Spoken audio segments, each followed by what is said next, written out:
If we learn how to make plants more efficient, we can reduce the use of fertilizers, the use of pesticides. We can make agriculture more efficient, safe, and affordable.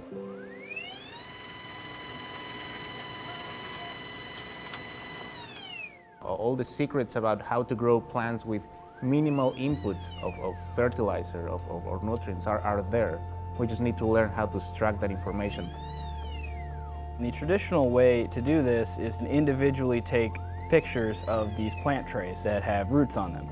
So what we're doing is we're trying to dramatically streamline that process by making a camera mechanism that will image up to 7 plates, so you'll be able to get results nearly instantly. It's one thing to see how long a plant's roots can grow, but if you can't watch it grow, then you lose a lot of information. Now I can do multiple time points every day and have just a nice smooth tracking of the plant's growth. When you write a grant for the National Science Foundation, you need to have your research component, but also an educational component. He proposed to try to bring engineering and plant sciences together. We each bring different things to the table. Obviously, David has the skill set in plant science and the biology. And so I'm just there to guide the students in the design process to make sure that they take care of all of the necessary steps, that they actually quantify what they're doing. And then, of course, I'm there to make sure that they don't do anything stupid. That thing? Whoops! Nothing in science is cheap.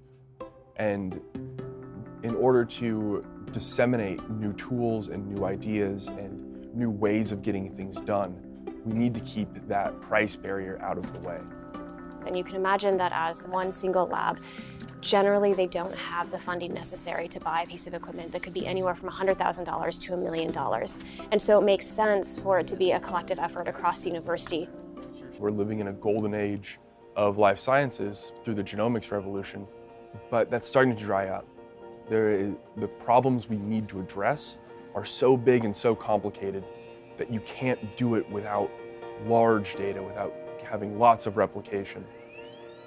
If we don't move forward into a world where we start mechanizing a lot of this data acquisition, it will be so labor intensive and expensive to collect enough data to answer any meaningful question that we'll never get anywhere anymore.